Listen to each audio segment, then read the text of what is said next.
Welcome to episode 221 of the Ski Podcast, and thanks for joining us, listener. Today we have a packed episode. We're going to be finding out about skiing in Scandinavia, what it's like coaching your kids to be pro skiers. Plus, we're going to find out more about the European Sleeper Service, a train that's going to go to Innsbruck and the Dolomites this winter, and a report on my trip to Crans-Montana. My name is Iain Martin, and I'd like to introduce my guest today. I'm delighted to welcome Emma Carrick-Anderson for her first time on the show. Regular listeners might recall I interviewed her son Zak in episode 200, and we'll be hearing from him and his brothers later on. Hi, Emma. How are you? I'm very well, thanks, Iain. How are yourself? I'm good. You have a beautiful view behind you. Where are you right now? I do. Do you know what? It's one of those absolute bluebird days. I mean, I don't know if you can see behind me, but we've had a sprinkling of snow overnight, about 5-10 centimetres. We're training GS today. The sun's out and the view is insane. In fact, if I turn it around, I don't know, you could maybe see a little bit more behind me. Yeah, I mean, I can see it. The listeners will have to take my word for it. It looks absolutely beautiful. And you're on the glacier you're in the glacier in Saas Fee right now. I am. I'm in Saas Fee. Yeah, the glacier is in incredible condition. It's better than it's been for the last few years, which is great. They got quite a lot of snow about a week ago, just before we arrived. We arrived just in time for it to pack down, and now it's just stunning. Also joining us for the first time, I'm delighted to welcome Ben Nyberg, Managing Director at Ski Scandinavia. Hi, Ben. How are you? Hi, Ian. Very good, thank you. And where are you today? I'm actually in Sweden, on the west coast, close to Gothenburg. But I'm only sort of 2 hours from Oslo, 4 hours from the slopes, where I like to spend most of my time in the winter. Yeah. Well, 4 hours from the slopes sounds like a great location to be. I'm pretty sure most of our listeners would like that. Emma, normally I ask my guests when you last skied or snowboarded, but you probably are on your skis right now on snow in Saas Fee. So I'm guessing it was like a couple of minutes ago. Yeah, absolutely. I've literally just jumped off the lift and come to find a little quiet place on the mountain to have a chat with you, Iain. There's not much time in the summer or the winter that we're not on skis, to be honest. What about yourself, Ben? When did you last ski or snowboard? So the last time I skied was actually just after Easter, in a resort called Stöten, which is close to the Scandinavian Mountain Airport, about 20 minutes away. It was amazing. The snow conditions were fantastic. We were popping off piste into a bit of fresh powder, but it was just the feeling of just being at home. It's the only way I can describe it. It's a really strange feeling in the resort. It's like a home resort. When you get there, you feel like you're coming home. Just the atmosphere, the people, it was incredible. Absolutely loved it. So if you're starting to plan your skiing for this winter, then I'm delighted to confirm that Intersport are sponsoring the Ski Podcast for a second winter. That means all podcast listeners can save money on your ski hire by using the code SKIPODCAST at intersportrent.com, or simply take the link in the show notes for your discount to be automatically applied at the checkout. Now, news. I was at an event called Ski Launch last week. It's an industry event, and I organised the forum for that. Our keynote speaker was Mike Goar. Regular listeners will have already heard him on the podcast in episode 204. That was really interesting to hear him talking about Vail Resorts expansion plans in Europe. We also had sessions about sustainability, where I was joined by our equipment guru, Al Morgan, and you'll be able to hear his views on the new season's kit when our equipment episodes start next week. That will be with the best new skis of 24-25 first up. Now, at Ski Launch, I also led a session talking to Vicky Gosling, CEO of GB Snowsport.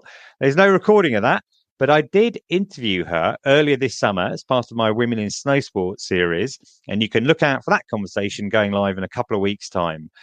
Like Chemi Alcott, she has so much energy, she is very dynamic, and she is very positive about Milan Cortina, the next Winter Olympics in 2026. Now, the start of that qualification period is underway now. It started really well for Mia Brookes, who Vicky flagged as probably one of our best chances of a medal. And she took a second in the snowboard slopestyle in Cardrona. Now, in the news section in episode 219, I mentioned a new overnight train service that will connect from Austria and the Dolomites called the European Sleeper. Regular listeners will know I love train travel, and I'm very keen to try that service out, especially as it opens up the Dolomites for train travel for the first time. So I tracked down and spoke to the founder, Chris Engelsman, to find out more about that service. I'm delighted to be joined today by Chris Engelsman, co-founder of European Sleeper. Hi, Chris. How are you today? Very well, thank you. I'm also happy to join. Excellent. And whereabouts are you? I'm currently in the European Sleeper headquarters in Utrecht. This is our office. Excellent. Well, I've been following European Sleeper since you launched. I've mentioned it before on the podcast. It's possible to take a night train over to Berlin, and subsequently that's extended to Prague. And there's a real interest in my position with Ski Flight Free. I'm always trying to help people understand different ways of being able to get to the Alps and get to ski resorts that doesn't involve flying. And night trains are becoming more and more important part of that. You've got the OBB service, NightJet. But what's really exciting about European Sleeper is a route that's going to be going to Venice, and we'll go through the Alps. And we'll come on to that. But I wondered if I could start by asking you when European Sleeper started. Yes, the idea started around 2020 when we, my co-founder and me, we found out that there's a few night trains and there's also huge opportunities. So then the idea started to operate a night train ourselves. It's quite exciting to do this as let's say, to individuals, to night train fans. We are funded by the community. There's a huge support from the night train community to restart night trains, to be able to travel in night trains. Excellent. And so you started off with that Berlin route, which you subsequently extended to Prague. But what's really interesting, as I mentioned before, is this new route that you're going to be starting to Venice. And to give an idea, well, maybe you should explain the route for our listeners. Yeah, this idea, it comes from the traditional Alp Express for ski purposes, and we give it a little bit of another twist with the routes. So we start in Brussels instead of Amsterdam, because we really believe in the Belgium, but especially also the UK market for this. And so with one change with the Eurostar to Brussels, it's accessible for UK travelers relatively easy. And we also decided to extend it not only, first of all, to Südtirol, where there's skiing opportunities which are usually not covered by night trains. So that's Bolzano and a few other resorts. And we combine this with an interesting winter destination, namely Italy, Verona, and Venice, of course. It's a nice mix of destinations. For British customers, and most of the listeners to the podcast are from the UK, although around 40% or so are from all over the world. What's going to happen is you'd be able to take the Eurostar from London to Brussels, then you segue onto the European Sleeper. It's going to take you up round, down through Holland, down through Germany, into Austria, stop in Innsbruck on the way. So obviously you can access so many different resorts from Innsbruck. And then, as you mentioned, going through to the Südtirol, Bolzano is about an hour and a half from the Dolomites. And to me, that's really interesting, because getting to the Dolomites, although I've taken the train to Switzerland and France and Austria before, getting to the Dolomites has always been really difficult by train. I wondered if you could just give an insight into the timings. How would it work? You're obviously leaving in the evening. What sort of times would you arrive into Innsbruck and Bolzano? Yeah, we have the preliminary timetable. We are going to publish it on the website soon, starting the ticket sales as well. And this has to be finalized, so it could be changed, like say half an hour or a little bit more. But basically, these are the times, which means leaving from Brussels around 7:00. If I'm not mistaken, that would imply taking the Eurostar from London at 3. And then traveling through Belgium, Netherlands, Western Germany, I think 11:30 from Cologne. And then the next morning, there's a few ski resorts around 8, 9 o'clock in Austria. And then I would say 10:30 in Bolzano, something like that. Excellent. So, that can fit in really well with skiing. And it's not going to be a daily service or run all winter, is it? Have you got the dates and days of operation confirmed yet? Yes, we will run 7 times up and down to Innsbruck in February and March. Try to do 2 extra trips end of March, but we need some more coaches for that. So we're discussing with the rental companies. They may go ahead. And this is actually the first year we start. So we would run the service the whole winter, let's say from half December in the next season. And it mainly has to do with we need an Italian operator that is reliable, and they need some more time to set this up. So this time, and that's actually good for a pilot for a start, because it's the high season, really, right? So February is the high season for the skiing and the holidays. For sure. So you're saying in this first season experimentation, there's going to be, let's say, 7 to 10 rotations, yes. But you're hoping to introduce more in the future. Do you know what days of the week they're going to be operating? In the school holidays, we will be running Friday and Saturday up and down, and one return trip during the week. Outside the holiday periods, we would run that would be sort of a short skiing trip. The Wednesdays towards the Alps, and the return trip on Sunday evening. Yeah, that fits in really well around people's holiday times. What about the costs? Are those confirmed yet? Not finalized yet. We consider a one-way trip between 150 euros in a couchette and up to 250 euros in the most busy days. And when do you think tickets will go on sale then? When are you going to confirm the timings and prices? Yeah, the planning now is to start ticket sales on the 24th of September. Well, we're actually speaking in early September. I'll quickly check my schedule. Yes, I'm planning to publish this episode on the 20th of September. So, listener, you'll be able to go straight from this, favourite the European Sleeper website, and then pick up a ticket for yourself when they go on sale. That's brilliant, Chris. I'd like to thank you for two reasons. Firstly, for joining me today, but secondly, for innovating like this and bringing new products like this to the market, because I think it's really important for several reasons. I genuinely believe there's demand out there, and there just isn't enough product to satisfy that demand. So I really hope that it's going to be successful, and we find out that you're running much more rotations next year. Thank you so much. My pleasure. So that's exciting. I'm in the early stages of planning a trip to Val Gardena in March, and you can be sure I will definitely report back on that here. I've been out by train to the Alps since our last episode. Last week, I took the train to Crans-Montana in Switzerland. Now, that is a very easy resort to get to by train. It's a straightforward London, Paris, Geneva, then 2 hours to Sierre. And then it's actually a 12-minute funicular, which takes you directly up into the resort. And once you get into resort, there's a free bus service. And unsurprisingly, I guess, for the Swiss, they all perfectly segue to each other. So you get off the top of the funicular, and then 2 minutes later, there's a bus that will take you on to the next spot. Now, I've put a video about that journey on the Skipedia YouTube channel, and I've written up the journey on Ski Flight Free, so you can find links to that in the show notes. I was in Crans-Montana to take part in the Wildstrubel UTMB race. That's a ultra running race. There's 5 different races going on. I took part in the 72-kilometer race, and I'm writing that one up for Ultra Runner magazine.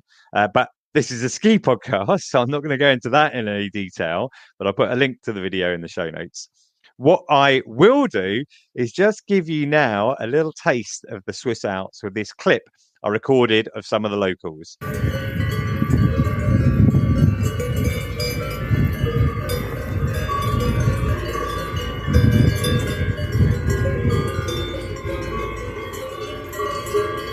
The most relevant aspect for you, listener, is that there was a lot of early snow on the mountains. In fact, all of the race routes were changed so that they avoided the higher passes. But I was still running through 30 centimetres of snow at about 2,200 metres.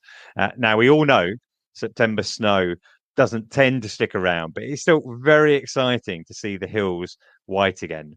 Crans-Montana has a lot going on just now. Their acquisition by Vail Resorts went through in May, and there's a lot of major events coming to the resort. So I spoke to Pierre Henri Mainetti from the tourist office to get a recap. I'm sitting here right now with Pierre Henri Mainetti from the Crans-Montana Tourist Board, and we're right in the middle of the village for the athletes at the Wildstrubel UTMB. I did the 70k race yesterday. I'm feeling a little tender today, but thanks so much for putting this on. It's an amazing competition, and it's one of many that are going on in Crans-Montana, because let's start with skiing. This winter you've got a men's downhill here, right? Yes, correct. Yeah, men's downhill in next winter. which is going to be a big event because it's the first time the men's skiers from the tour are coming back to Crans-Montana. It's a big event for us. It's a big rendezvous, I would say. And they're going to start from Bellalois, and then they'll cut across and get onto the National, and then all the way down to Barzet. Yeah, okay. Barzet is where we have the stadium, the arrival stadium. Yeah. And that actually will be a precursor of the following year. We're going to have a women's race and a men's race. Exactly. This will be the rehearsal of 2027 for us, having the men's and the ladies. And in 2027 is the World Championships, which are going to be hosted here. Yes, right. So there's a lot going on in winter, and we haven't even touched on the fact that Vail Resorts, now own Crans-Montana as well. But there are other big events going on. In September, a couple of weeks ago, you had a big golf event here, right? This is the Omega Masters. It's been here for many, many years. It's one of the most important events of Switzerland. And so next year, it's going to be particularly busy here in September because you've got the golf tournament going ahead. Then we'll have, this event going on again where we have 4 or 5 different races. I don't know how many people are competing, but I would guess about 3,000 or something like that. Here? Yeah. 6,000. 6,000 people competing in all of the different races. And I might as well chip in. We've got quite a bit of snow on the mountain as well. I was up there yesterday, probably 30 centimetres higher up. But then next year, on top of that, you've got the Mountain Bike World Championships, right? Yes, from the 10th to the 14th of September. UCI Mountain Bike World Series. Another great event. We had this one this year already in June. That was amazing for us. Big event. First time we organized such event here. I think it was a real success. Yeah, and does that take on, say, that type of event? Is that downhill and, cross country? Are those the disciplines? No, we're doing the cross country only here. Yep. We will have, in 2025, we only have the cross country. Yeah, I mean, the trails are amazing. I went for a hike, I obviously ran around the place yesterday.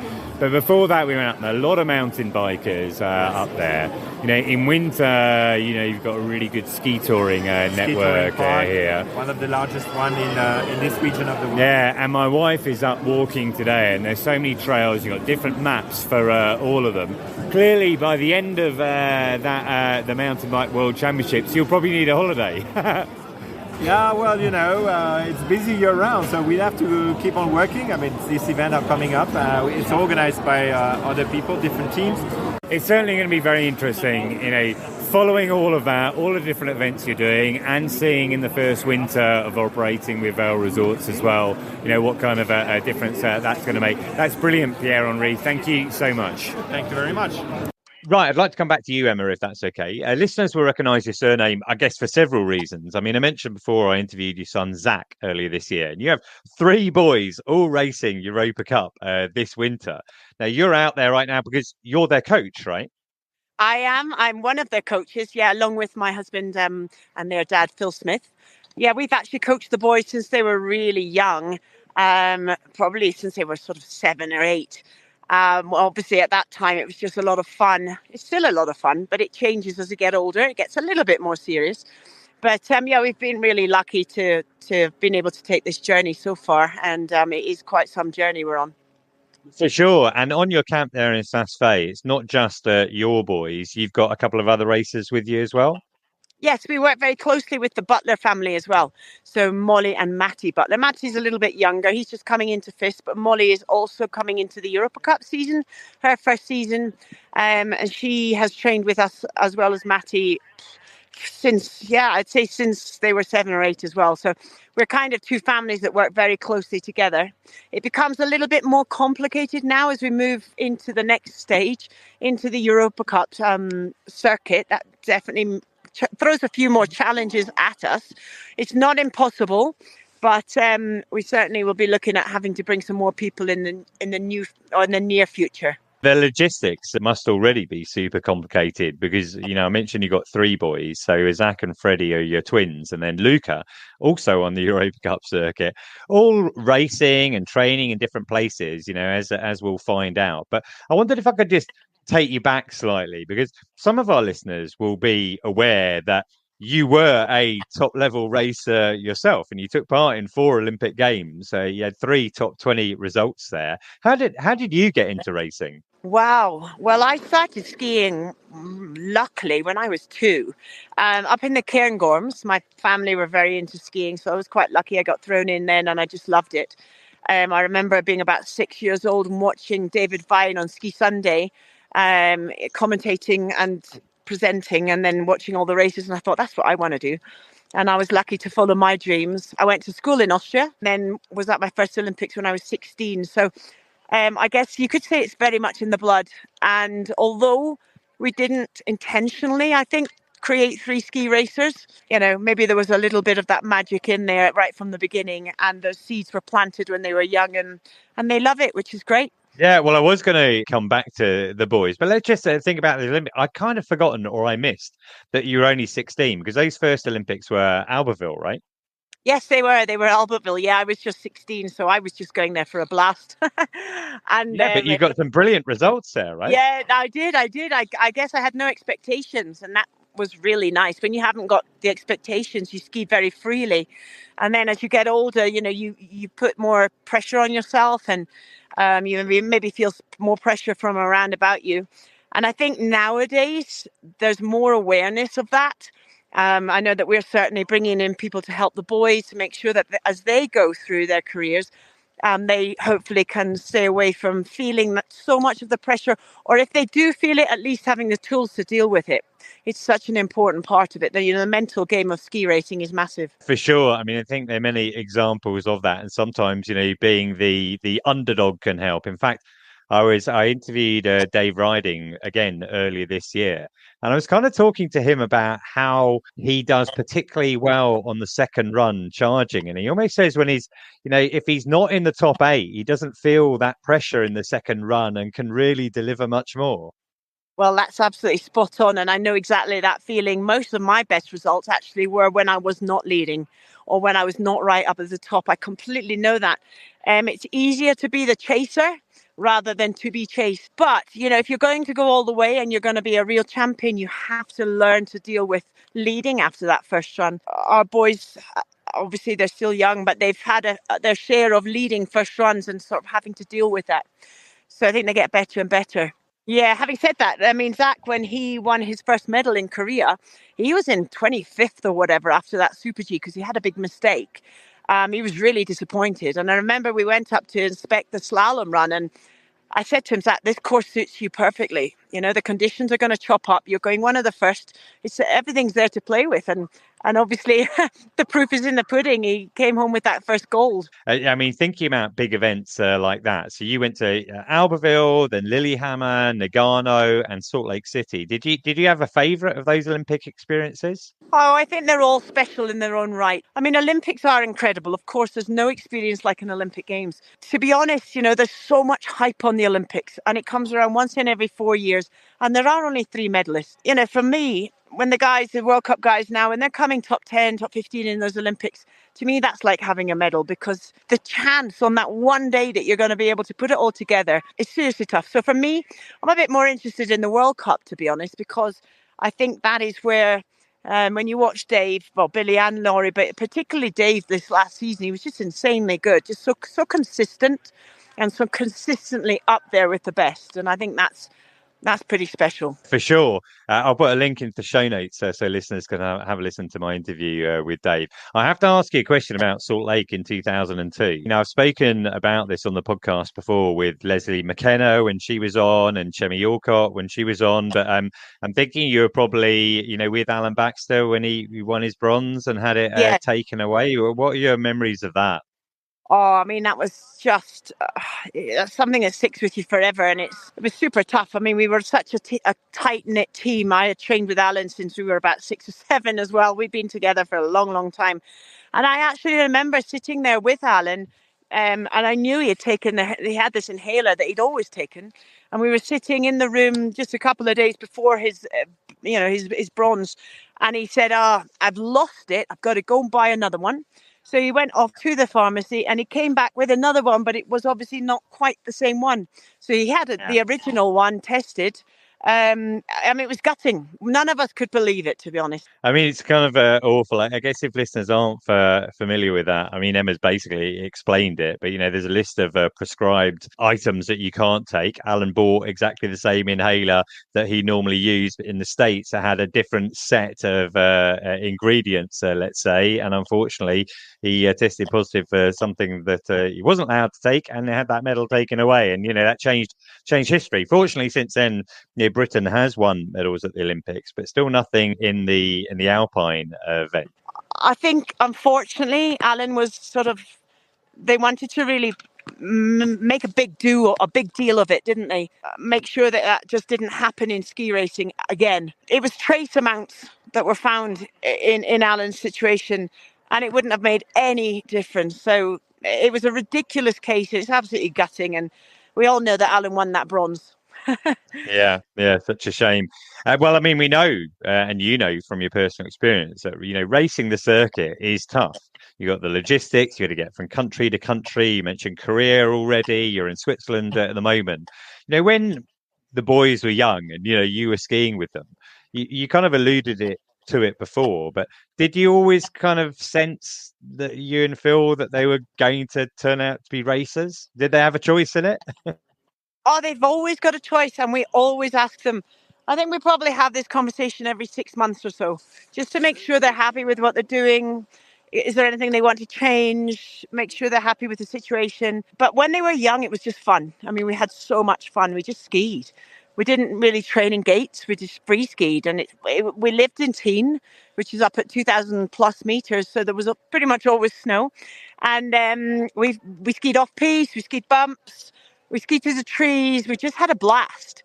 And I think that freedom that the boys got by doing that when they were young is really helping them now with their ski racing. Because I think a lot of kids get pushed into ski racing too early, get pushed into skiing gates, and then they haven't quite got the skills that they need. And those skills, I'm not sure whether it's so easy to develop them later. So that was the way we did it. We actually, like I said at the beginning of this chat, Iain, I don't think we really thought, right, we're going to go out there and try and create 3 top ski racers. Yeah, we loved skiing. They loved skiing. We loved all the other sports. We've done a lot of cross sports with them. I think sport is in the blood. So here we are. Yeah, exactly. Well, I'm really pleased to say the Ski Podcast is going to be supporting the Carrick-Smith boys this winter.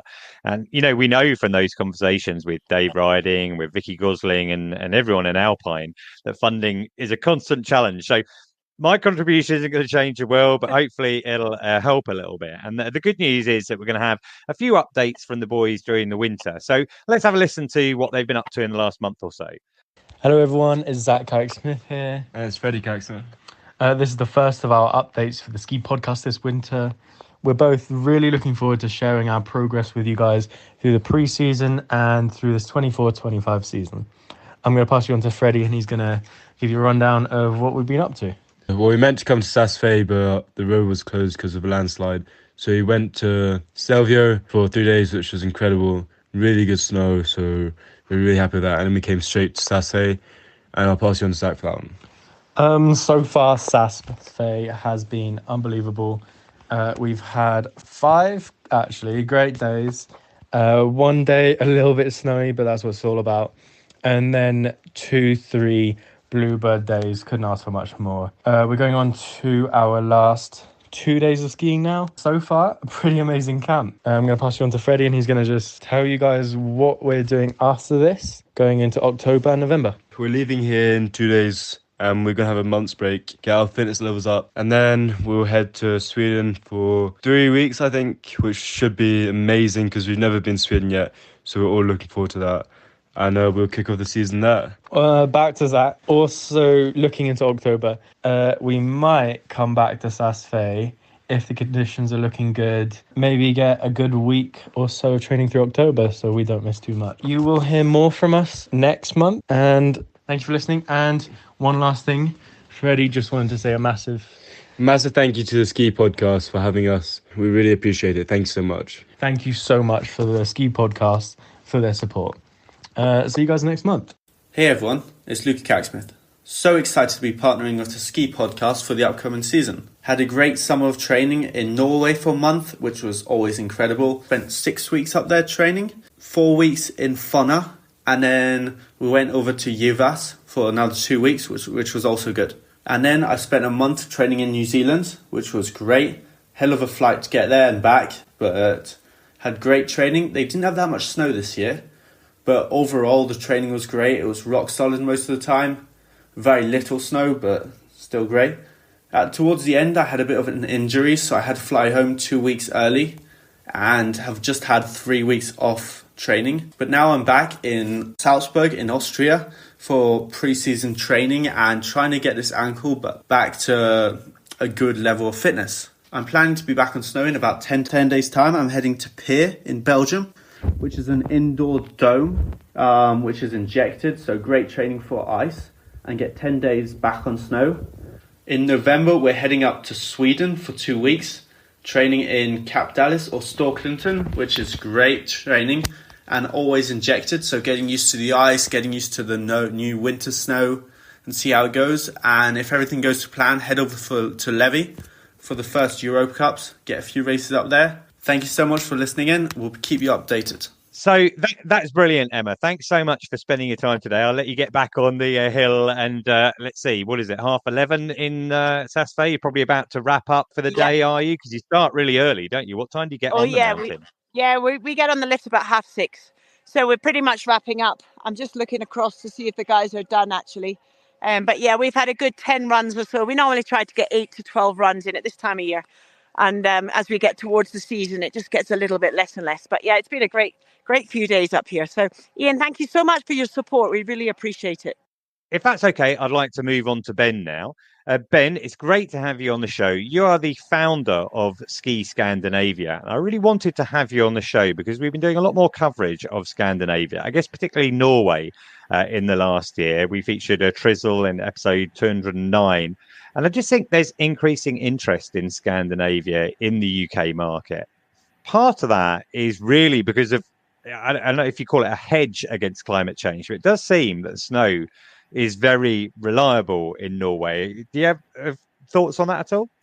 Hi, Iain. Yes, I think what we find in Scandinavia is the stability of snow conditions.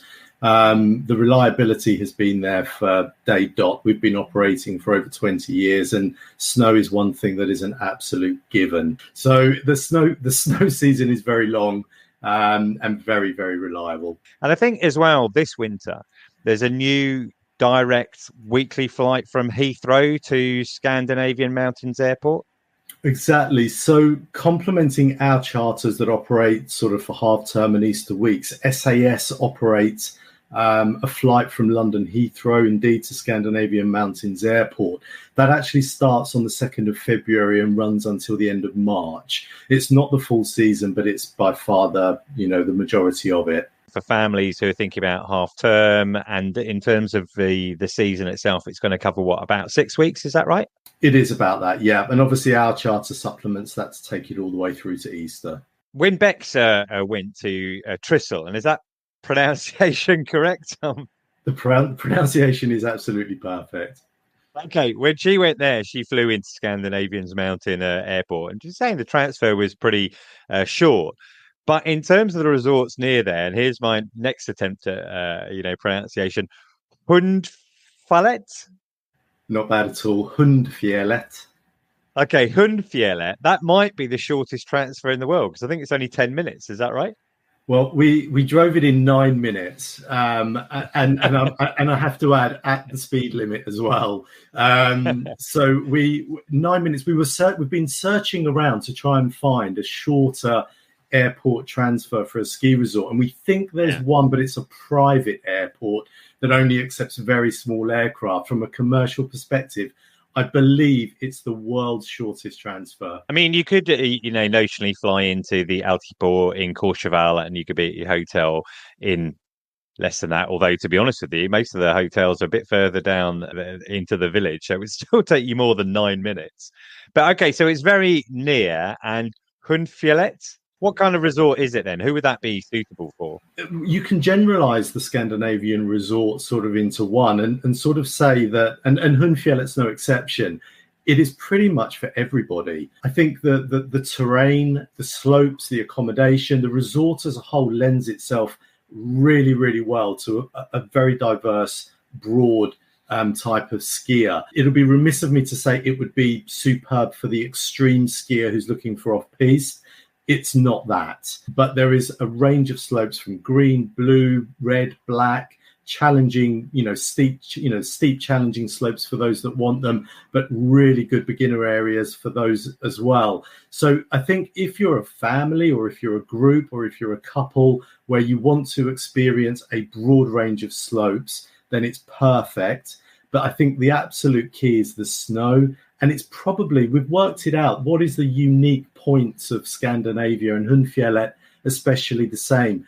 It is the friendliest place in the world to ski. The locals are so open to people from the UK and just love that, because the majority of skiers are Scandinavian. So UK skiers are quite novel, and they are really welcomed with open arms. Couple that with everybody speaks word perfect English. It makes all the difference. So what kind of size is the ski area there?